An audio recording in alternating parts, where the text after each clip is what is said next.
Ponto de equilíbrio, baseado no livro Contabilidade de Custos, do professor Eliseu Martins, da Faculdade de Economia, Administração e Contabilidade da Universidade de São Paulo, editora Atlas, 9ª edição, 2003. Do capítulo 22, Relação Custo, Volume, Lucro, Considerações Iniciais, no subtítulo Ponto de equilíbrio, da página 257.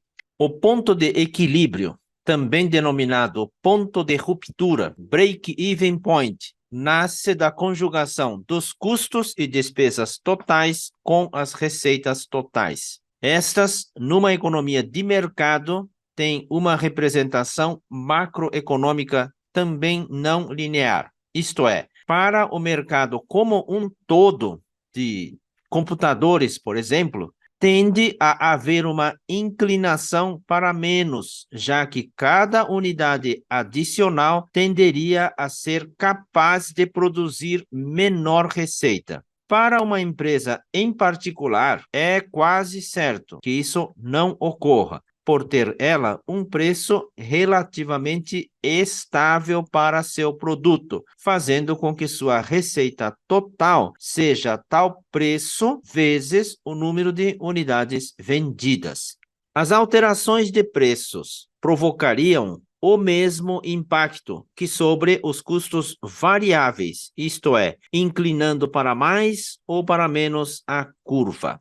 Simplificando nossas visualizações e admitindo como absolutamente lineares as representações, tanto das receitas quanto dos custos e despesas.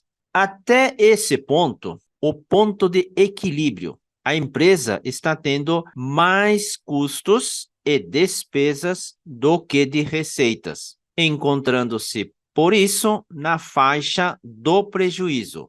Acima entra na faixa do lucro. Esse ponto é definido tanto em unidades volume quanto em unidades monetárias reais. Suponhamos uma empresa com os seguintes dados: preço de venda R$ 500 por unidade, custos mais despesas variáveis R$ 350 por unidade. E custos mais despesas fixos, R$ 600 mil por mês. A empresa obterá seu ponto de equilíbrio quando suas receitas totais equalizarem seus custos e despesas totais. Receitas totais será igual a custo mais despesas totais, que será calculado pela quantidade vezes o preço de venda de R$ 500 por unidade, quando ela equipara, quando fica igual a quantidade, essa quantidade, vezes R$ 350 por unidade, que é o custo variável, mais R$ 600 mil por mês, que é o custo fixo total. Então, a questão é, qual a quantidade que eu devo vender por mês para alcançar exatamente o valor do custo fixo mais despesas fixas, que é R$ 600 mil. Se cada unidade é vendido por R$ 500 e tenho um custo e despesas variáveis de R$ 350 por unidade, significa que eu ganho por unidade uma margem de R$ 150.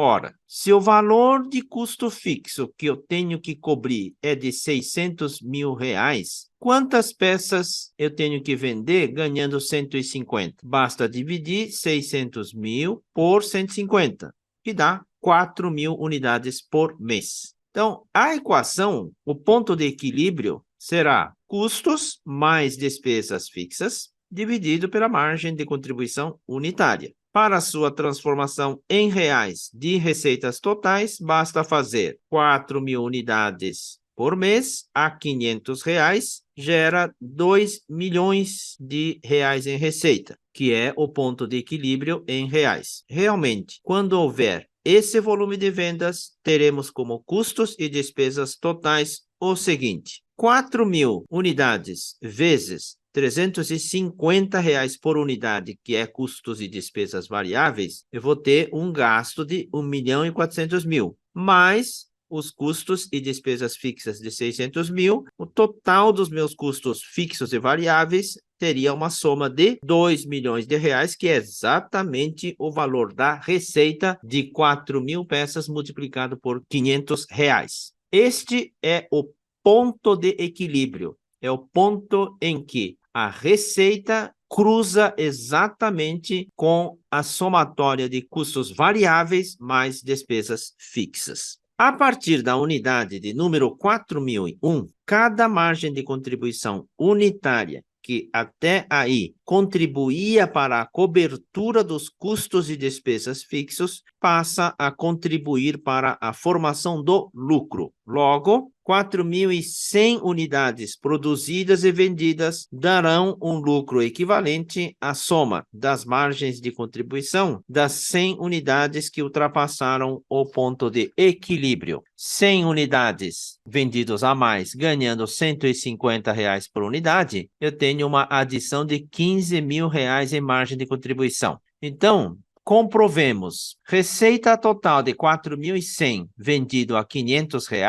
gera uma receita total de 2.050.000. Subtraindo agora os custos e despesas totais, teremos 4.100 unidades vezes R$ 350 de custos variáveis, total de 1.435.000, mais as despesas e os custos fixos de 600.000, totalizam R$ 2.035.000. Subtraindo da receita de R$ 2.050.000, fica um lucro de R$ 15.000, que é a conta de 100 unidades a mais, vezes o ganho de R$ 150 por unidade, total de R$ 15.000.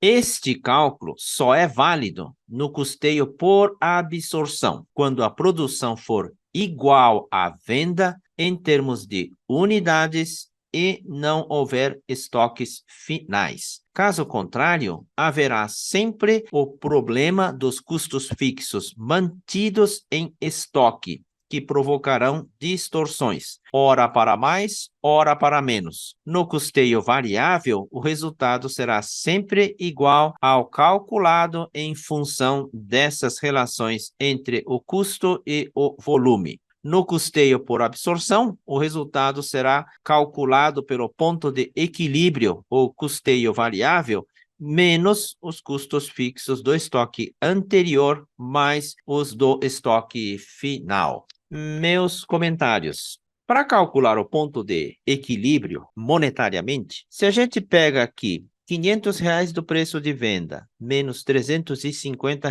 de custos e despesas variáveis, eu tenho uma margem de contribuição de R$ 150 por unidade. Muito bem. Esses R$ 150 representa 30% do preço de R$ 500, 30% de margem de contribuição. Se eu tenho R$ 600.000 em custos e despesas fixos, basta dividir esses 600.000 por 0,30, ou 30%, que dá os 2 milhões de reais. Então, para cálculo do ponto de equilíbrio monetariamente, basta eu saber aproximadamente a margem de contribuição que estou tendo na empresa toda, independente dos produtos. Então, se eu tenho uma margem de contribuição de 30% para um custo fixo de 600.000, 600.000 dividido por 0,30 é igual a 2 milhões de reais, o meu faturamento mínimo necessário para pagar os 600.000 de custo fixo.